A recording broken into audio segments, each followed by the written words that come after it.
É hora da nossa análise de notícias e eu vou acionar a Ludmila Bahia, né, que vai dividir tela comigo por aqui para a gente tratar de vários assuntos de hoje, né, desta quarta-feira. Olá, Ludmila, boa noite para você.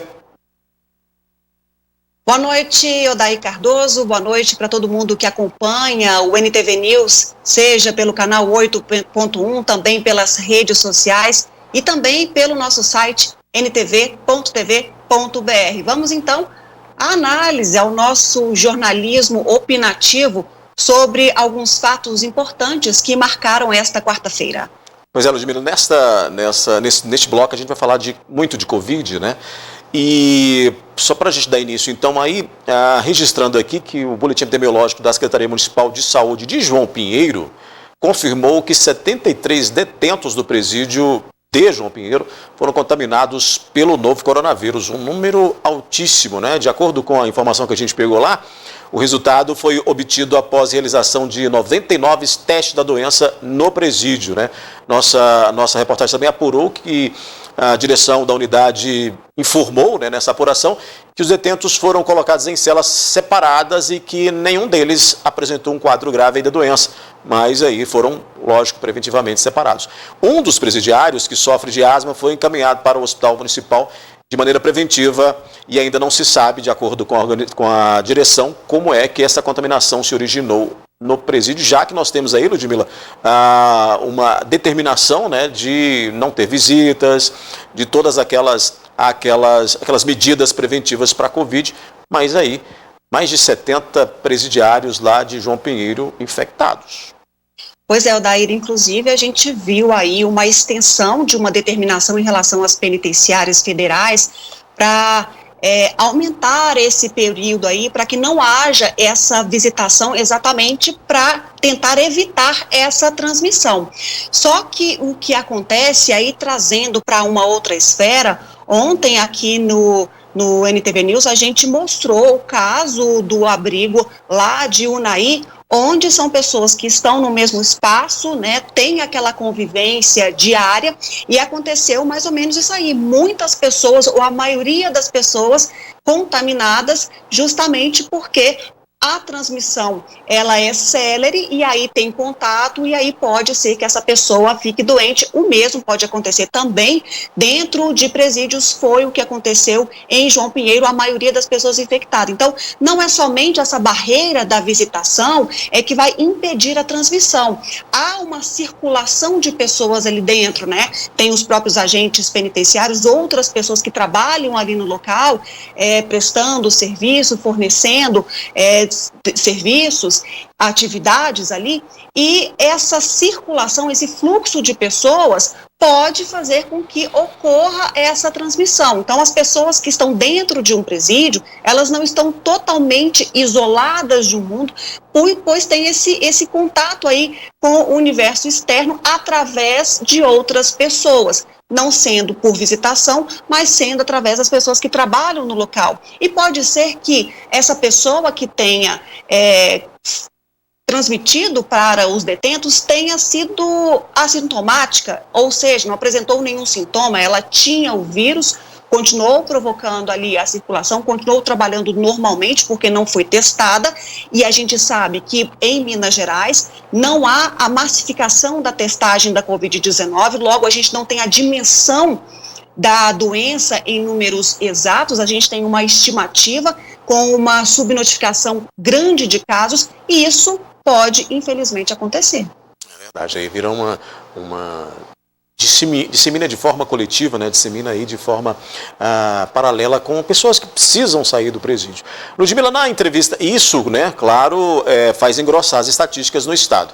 E por falar em estatísticas, na entrevista coletiva de hoje da Secretaria de Estado de Saúde de Minas Gerais, o secretário Carlos Eduardo Amaral, ele voltou a defender que os índices apontam para uma melhora nos números da Covid em Minas. No entanto, ele alerta que oscilações da doença deverão acontecer. Faz até uma previsão aí a longo prazo para isso. Eu queria que a gente acompanhasse para então a gente comentar. Agora que nós estamos tendendo a estar num platô, num planalto, né, numa parte alta ainda da epidemia, mas que parece que nós não teremos crescimento muito importante, daqui para frente talvez nós tenhamos uma queda mas depois dessa queda nós teremos flutuações. E essas flutuações elas já são esperadas, nós já vimos em alguns países, agora na Europa nós estamos vendo em vários países lá, e isso que você falou é muito interessante, ou seja, nós teremos efetivamente um novo normal. Não dá para ninguém pensar que vai voltar daqui a 2 meses a fazer tudo que se fazia antes, da forma que se fazia antes. Às vezes fazer tudo pode até chegar perto, mas não da mesma forma. Nós vamos precisar nos cuidar, nós vamos precisar usar máscaras, ter uma higiene adequado, manter o distanciamento por um período bom. E esse período ele não será 1 mês, ele será provavelmente até o inverno, pós-inverno do ano de 2021, ou até ter uma vacinação ampla na sociedade. Aí, Ludmila, a gente tem uma fala do secretário que ele projeta aí para um longo prazo desse nosso considerado novo normal, e ele, ao mesmo tempo, fala disso que ele vem defendendo, né, de que estamos num platô e que os casos estão diminuindo e que aí a gente vai chegar num ponto de maior flexibilização, mas que então não vai ser como se espera, porque isso vai oscilar, o que nos deixa bastante preocupados. Eu não sei se você entendeu dessa maneira, mas é assim, meio que um alívio com uma temeridade do que possa vir após esse período aí, já pensando que o Estado vai flexibilizar, né? Daí, o que eu entendo é o seguinte, olha, vamos dar aí alguns passos e, se for necessário, a gente volta tudo de novo, porque são as políticas que implementadas diante a um cenário desafiador em que não é possível mensurar a dimensão disso tudo e onde vamos chegar. Então, nesse desespero que grita o setor da economia, o Estado vem com esse diálogo aí, mostrando números, mostrando a questão da taxa de ocupação de leitos, tanto clínicos quanto de UTI, mostrando que o Estado tem condições de atender a população doente, porque esse é o drama, é conseguir atender ao universo de pessoas que ficam doentes ao mesmo tempo, é saber se o Estado ele tem condições de garantir a saúde a essa população.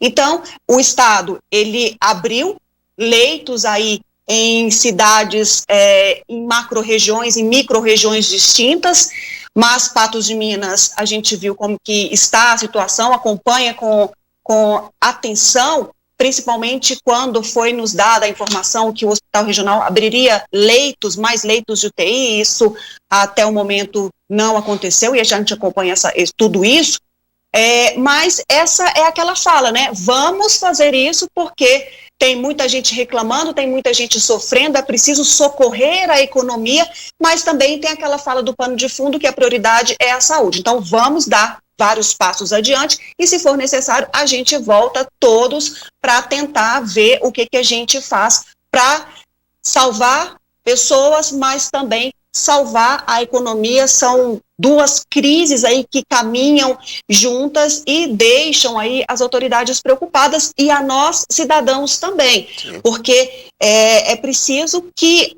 as autoridades, os gestores, nos deem essa tranquilidade com o fornecimento de leitos, de equipe médica, de equipamentos, para que tenhamos aí esse novo normal, que será, como ele bem disse, a longo prazo. Não adianta flexibilizar e as pessoas entenderem isso, que é voltar tudo como antes, se aglomerarem, fazerem atividades, seja em família ou outras questões mais, porque tudo isso depende do comportamento das pessoas até para esse avançar. Mas a gente vê com preocupação porque, assim como Patos de Minas, outras cidades do estado também sofrem com o gargalo quando o quesito é saúde, porque a gente enfrenta um caos problemático até mesmo na questão de pessoas. Não há profissionais suficientes aí, visto os chamamentos emergenciais recorrentes do HRAD e até mesmo da Secretaria Municipal de Saúde.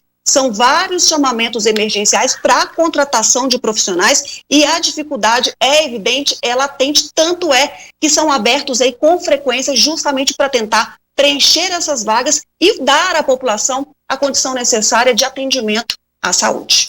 Pois é, você citando aí Patos de Minas, a gente teve de ontem para hoje mais 11 casos confirmados. Vou pedir o Luiz para colocar na tela para a gente os números de hoje. Você vê aí a diferença, né, de 1.272 de ontem para 1.283 para hoje, portanto 11. Pacientes internados caiu de 41 para 35. Em UTI também caiu, de 18 para 10. Os recuperados em casa aumentaram, né? Que aí a gente, aliás, diminuíram, porque aí a gente tem o pessoal que vai se recuperando, vai sendo liberado de 420 para 288. Os óbitos, nós temos um a mais, né, Ludmila? Nós tivemos aí de 16 para 1, mais um óbito confirmado. Essa demora, a gente já tinha inclusive falado aqui dessa demora para poder confirmar esses óbitos, mas temos aí mais uma confirmação, portanto, agora Patos de Minas tem 17 óbitos confirmados. Em investigação, 8, menos, subtraindo aí esse 1 de hoje, né? Que ontem tínhamos 9, portanto, baixamos para 8. Os casos tratados subiu bastante, né? Nós tivemos aí 686 ontem, hoje o caso tratado já chega a 935. E é recorrente, né, Ludmila? Porque aí a gente tem, recorrente que eu digo com relação aos casos de mortes, porque os óbitos, eles vêm sendo, esses números vêm sendo liberados aos poucos, o que deixa também aí esses números em xeque para saber qual é real a situação dos óbitos em Patos de Minas. No entanto, a gente já pode deixar aí confirmado, já está nesse boletim da Prefeitura que chegamos então a 17 óbitos por Covid-19 em Patos de Minas, né? A gente fica naquele compasso aí da espera para que esses dados, os checados, né, os dados fornecidos aí, sejam apurados, sejam entregues à população, até mesmo para a gente ter uma noção parcial dessa realidade. E quando a gente vai, que eu estava dando uma olhadinha aqui, Odair, em relação à ocupação de leitos clínicos de UTI em Patos de Minas, segundo o painel fornecido pela Prefeitura de Patos de Minas, a gente tem ainda uma ocupação importante. E olha que os números saíram muito em relação a ontem, tanto de leitos clínicos quanto de leitos de UTI, mas segundo aqui o painel da Prefeitura, não sei se esses números aí conferem com essa realidade, mas ele diz o seguinte, são dados da Secretaria Municipal de Saúde, da Prefeitura de Patos de Minas, 100% de leitos de UTI públicos em Patos de Minas estão ocupados, ou seja, no limite do limite. Leitos clínicos, quase 32%. Quando a gente soma leitos disponíveis tanto em hospitais públicos quanto privados, esse número sobe para 136%, ou seja, estourou a capacidade. E quando a gente analisa a taxa de leitos clínicos, quase 41%. Então, analisando aqui a questão que a gente falava há pouco, né? Essa disponibilização, essa gestão para que caiam os números, mas também a saúde, os hospitais consigam aí atender a população doente. E por enquanto, pelo menos para esse painel oferecido, esse painel atualizado pela Prefeitura de Patos de Minas, a gente percebe que a situação de Patos de Minas continua preocupante, mesmo com a queda expressiva de infectados.